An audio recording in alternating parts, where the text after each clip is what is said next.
Before creation comes destruction. Harnessing the power of the destroyer gods themselves, Vegeta unveils his latest transformation, that being Ultra Ego. Today we're going to be talking about Ultra Ego, everything surrounding it, the problems with the form, and how Vegeta can actually overcome these problems to reach the full potential of this form and fulfill the prophecy of being Lord Beerus' rival. Without further ado, let's get straight into the discussion. First and foremost, Vegeta having this power is something that has been hinted at repeatedly in the Dragon Ball franchise, whether with him facing off against God of Destruction mode Toppo in the Dragon Ball Super anime, or Beerus himself admitting that Vegeta could be a candidate for a God of Destruction in another universe. So the seeds for this form have been planted throughout Dragon Ball media, Vegeta himself falling under the tutelage of the God of Destruction Beerus, when questioning him about the techniques of the gods and how there are more techniques beyond the likes of Ultra Instinct.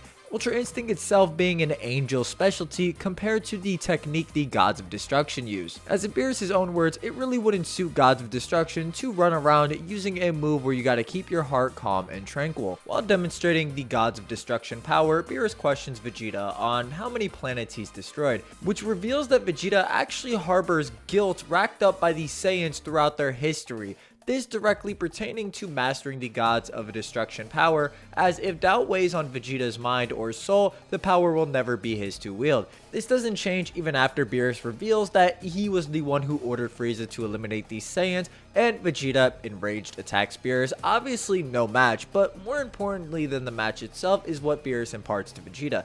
The Saiyans' acts in the past have nothing to do with Vegeta, and as long as he's trapped by the past, he'll never manage to grow past this point. Beerus' mind is always on destruction and nothing else. That is why there is no limit to his power. This is actually pretty consistent, especially with not only what Ultra Ego shows, but Beerus' general place in the story, as every time characters are either presented as or questioned to be on a similar level to Beerus, he still operates as a moving goalpost for Goku and Vegeta. No matter how strong they get, Beerus is always ahead of them. And not to get too much into the Beerus discussion, despite the fact that there are V-Jump statements that directly say Vegeta possesses power that rivals Beerus, and Toyotaro has gone out on a limb in interviews to directly note that it's unclear if the Kaioshin statement is true or not. You could potentially run with the interpretation that either Beerus was surpassed by Vegeta Blue and improved past that point due to the nature of his mindset and the God of Destruction power as a whole, or Beerus was always stronger. It doesn't really matter, but the way Beerus' power function makes it so that this isn't an inherent contradiction. With us rinse and repeating this same Beerus discussion with Broly later on, despite the fact that Goku doesn't really think Broly is stronger than him or Vegeta during the time frame of the Granola arc, which would mean that he would just be above Broly. Regardless if you think that Beerus has always just been this strong, or is always getting stronger, or it's a mix of the two, which is something I lean into, it really doesn't change too much. What really matters is how the God of Destruction power enables the user to have unbounded growth. For Vegeta to obtain this power, he's going to have to destroy any stray thoughts and recreate himself from scratch. Before creation comes destruction. Diving into Vegeta actually using the form itself, now that we have some background on the process to him obtaining it and using the Hakai power, that being erasing objects from existence, it is showcased to us that Vegeta actually awakens this power in his fight with Granola, where he notes that even through just fighting in his blue form, he's already stronger than he was a few minutes ago, growing more and more powerful through this dance of theirs, culminating in his newest transformation, Ultra Ego, a power that is derived solely from instinct and is unbounded as a result. In the short time frame that Vegeta actually did train to acquire Ultra Instinct, with Vegeta in this form having a better performance than perfected UI Goku, although part of this can be chalked up to the fact that despite Granola being unable to perceive vitals from Goku in Ultra Instinct, Goku's accuracy does drop over time in his silver-haired form, which is what gave Granola the opening he needed in order to one-tap Goku. Either way, it's pretty clear that Vegeta just did have a better performance than Goku, at least at this point during the arc, with the two being showcased to be directly on par in their battle with Gas, meaning that Vegeta was able to close that monumental gap in the arcs of training that Goku had with Ultra Instinct with just his time training with Beerus and awakening this power. So from seemingly just using the power and having a short time frame training with Beerus, this power-up does allow Vegeta to eclipse Goku, who has had far longer to actually train, master, and perfect Ultra Instinct. The differences lie, however, in the mindset of both these characters.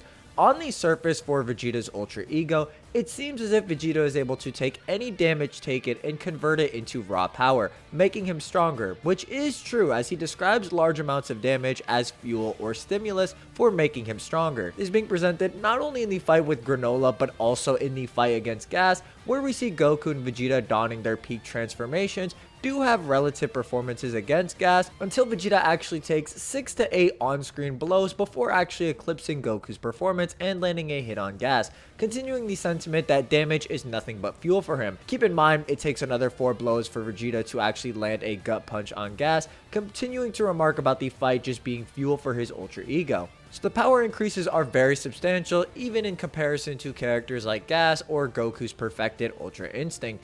However, more specifically than Vegeta just taking damage, he notes that the hotter his battle soul burns, the stronger he grows. It may seem, at least on a surface level, that the damage itself is what causes Vegeta's power to go up, but it's more so the damage itself that actually causes Vegeta's battle soul to burn. It more so invigorates his fighting spirit, which in turn leads to him getting stronger. This is being portrayed with other statements that Vegeta makes, such as nothing revving him up more than him taking damage, leading to him taking damage on purpose. We know Vegeta's strength increase is directly tied to his fighting spirit, and that every hit taken is invigorating his fighting spirit rather than it just being damage that outright powers him up. This is why the form has varying performances depending on how Vegeta is viewing himself or the damage he takes in relation to the fight as a whole. This directly ties into what I mentioned earlier with Beerus and how the mindset is so key for this form, which makes sense as it's also a huge part for Goku's Ultra Instinct, and how for Vegeta to actually progress with this form in the future, he has to actually change the criteria for what causes his soul to burn and allows him to increase his power. This doesn't actually just seem to be a Vegeta problem, this is more so a Saiyan characteristic. Saiyans love battle. This is a pretty explicit point made in the series itself, which on the surface seems like it would work extremely well in tandem with this form, and it does to a certain extent, especially when Vegeta is solely focused on victory, like in the fight with Gas where he's able to get much more mileage in his Ultra Ego form, even down to the point where his body just gives out on itself, compared to the Granola fight where he's more so having a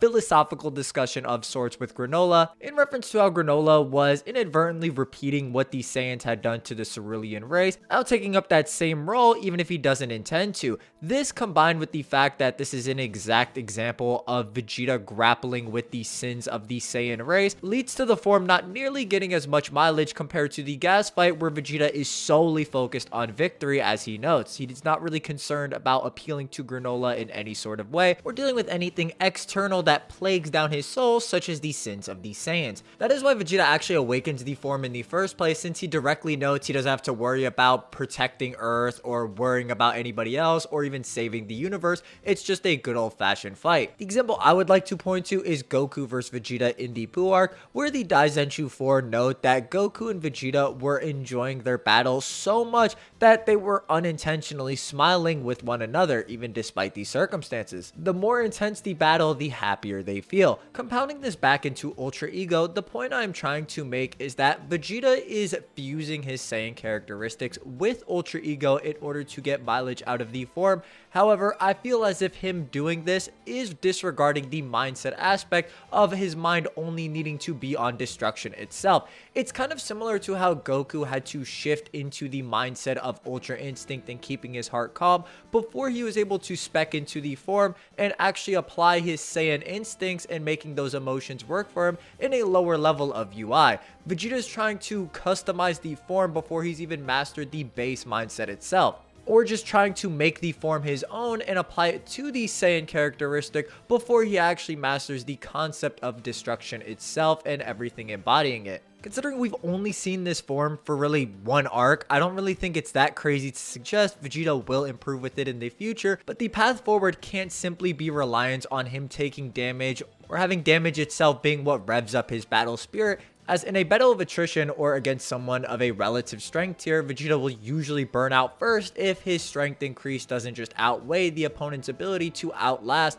or inflict enough damage to where Vegeta can't sustain Ultra Ego, or worse, to where Vegeta takes so much damage that the damage no longer acts as fuel for him, or he doesn't view the incoming attacks as fuel for his Ultra Ego and making him stronger. Instead, he needs to change that criteria as a whole before he can apply that same characteristic to the form as a whole. And I don't think it's inconsistent for this form to actually make Vegeta act out of character or him to even get high on the power to some extent, as it's directly noted that the Super Saiyan transformation itself makes Vegeta and other Saiyans enter an ecstatic state. The path forward to perfected Ultra Ego is to perfect the mindset, not the power aspect of the form. Only then will Vegeta truly be on par with current Goku. That's the video. Like and subscribe if you enjoyed. Let me know what you think down below. This was just somewhat of a speculation and the problems with a form that I really think is cool. Like, Ultra Ego is just very cool to me conceptually. It tickles my brain in a way that I just can't really describe. Like and subscribe if you all enjoyed this video, want to see more Dragon Ball, and definitely let me know what you guys think down below. I will catch you next time. Bye-bye.